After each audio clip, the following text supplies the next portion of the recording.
Hey guys, कैसे सब? राज and के presents starring Shahid Kapoor, Vijay Sethupathi and के मेनन फर्जी वेब सीरीज अमेजॉन प्राइम पे रिलीज हो चुकी है। हाँ, आई नो इसे काफी दिन हो चुके हैं रिलीज हुए, बट फिर भी मुझे लगा कि इस सीरीज पे थोड़ी डिस्कशन करना, इसलिए मैं आया हूँ आज सिनेमैटिक रिव्यू वीडियो लेके फर्जी वेब सीरीज पे। आज हम इस सीरीज को 3 चरण में रिव्यू एंड रेट करेंगे। फर्स्ट इसके positive point, second negative points and third final verdict. अब बिना कोई टाइम की वेस्ट करते हुए लेट्स बिगिन टुडेस वीडियो।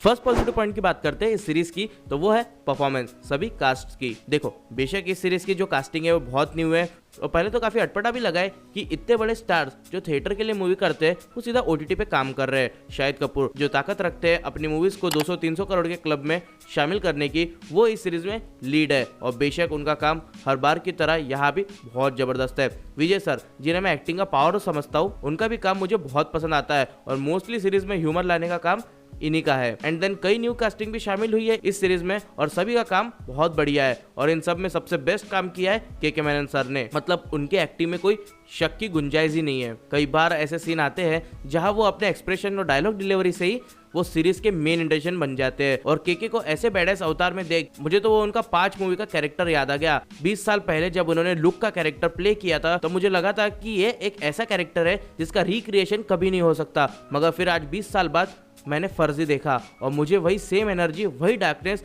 आज दोबारा उनकी परफॉर्मेंस में देखने मिली। And what an mind-blowing versatile actor he is. Let's move on towards our next point, which is fresh story and new concept. In other cinema at foreign already counterfeit concept पे based कई content बन चुके हैं, but India में ये पहली बार हुआ है, तो ऐसा कुछ देखना हर किसी ऑडियंस के लिए काफी नया है। जिस हिसाब से इस शो की राइटिंग की गई है उसे देख लगता है कि काफी रिसर्च एंड एनालिसिस शो के मेकर्स द्वारा की गई है। ऐसा नहीं है कि हमें बस काउंटरफिट कंसेप्ट को बस ऊपर से दिखा के खुश किए हो। हर किसी सीन का एक परफेक्ट एक्सप्लेनेशन हमें देती है इसकी राइटिंग और प्लॉट ट्विस्ट भी है इस सीरीज में जो हमें हर एपिसोड में थोड़ी थोड़ी देर में देखने मिलते रहते हैं। बेसिक स्टोरी रहने के बाद भी अगर हमें इस सीरीज ने एंगेज करके रखा है तो इस चीज का पूरा क्रेडिट इसके वेल रिटन स्क्रीन प्ले को जाता है और सेकंड इसके डायरेक्टर को, जो कि हमें लाता है अपने नेक्स्ट पॉइंट पे, डायरेक्शन एंड डिटेलिंग। देखो, ये बात तो सही है कि इसकी स्टोरी मस्त है लेकिन प्रिडिक्टेबल जरूर है, बट स्क्रीन प्ले अच्छा है, कंसेप्ट बहुत बढ़िया है, इवन परफॉर्मेंस भी एकदम कड़क है। मगर इन सब के बावजूद कहानी दिखाने का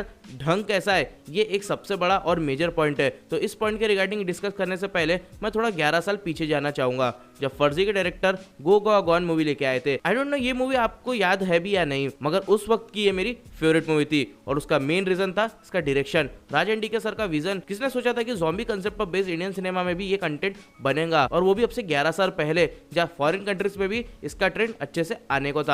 गो गोआ गॉन वो मूवी थी जिसके तुम शुरुआत के आधे घंटे निकाल लो और उसके बाद मैं तुम्हें चैलेंज करता हूँ कि स्क्रीन से अपनी आंखें हटा के दिखाओ। एक ही मूवी में राज एंड ने ह्यूमर डाला है, थ्रिलर डाला है, एडवेंचर डाला है, बेंचुत हॉरर भी डाल दिया था। लिटरली फटी भी थी इंसान की। और आज 11 साल बाद वही डायरेक्टर आज एक ऐसे कंसेप्ट पे कंटेंट बना रहा है जिसमें हाथ डालने की कोशिश कोई दूसरे फिल्म मेकर ने भी नहीं की। मतलब यार क्या ही बोलूं मैं इन दोनों डायरेक्टर धुरंधरों के लिए। अरे दोगले हैं वो लोग जो राजा मौली को एक लौता विजनरी डायरेक्टर कहते हैं। एक बार इन दोनों को बजट देके दिखाओ। हॉलीवुड सिनेमा की माँ इंडियन स्टाइल में अगर इन दोनों ने नहीं मार के दिखाए तो बोल देना। इंडियन करेंसी, इंडियन रुपीज जो कि हमारी डेली यूज में आती है, जिसके बिना हम एक बिस्किट भी नहीं खरीद सकते, जिसके बिना अपना दिन, अपनी सुबह, अपनी शाम, अपनी रात अधूरी है, उस नोट के बारे में हम 1% भी नहीं जानते। सोचो कितनी शर्म की बात है यार। मतलब मुझे बताओ कि किसी को पता था कि 500 और 2000 की नोट पे गांधी जी की फोटो के राइट शोल्डर पे ऐसा कुछ लिखा है जिसे हमारी नेक्ड आंख भी नहीं देख सकती। हर नोट पे गवर्नर का साइन है, मगर सिर्फ उसी का क्यों है, ये जानने की कोशिश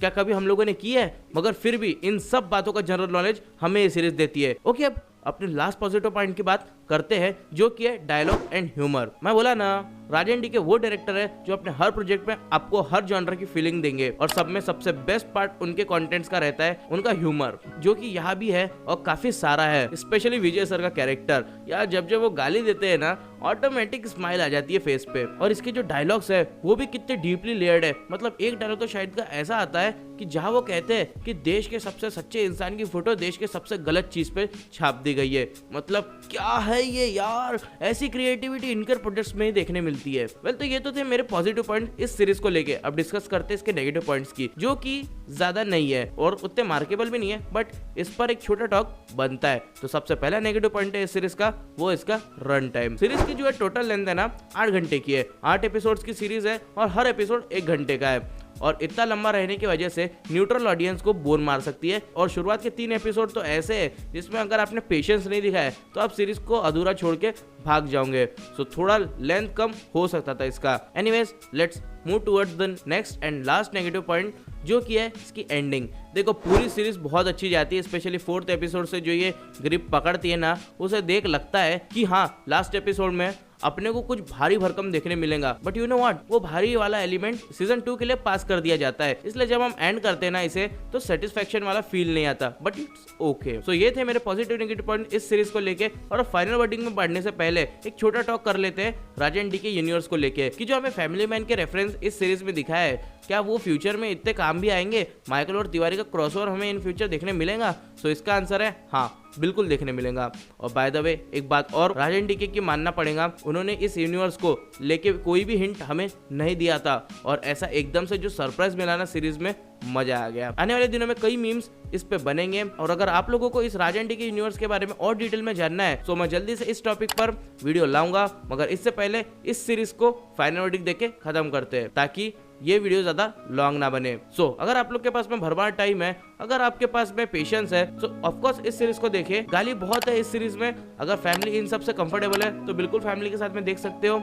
ये वीडियो अगर पसंद आया हो तो इसे लाइक करना ना भूलना, शेयर करना ना भूलना और सब्सक्राइब करना भी ना भूलना। मिलता हूँ जल्दी आपसे नेक्स्ट वीडियो में। टाटा।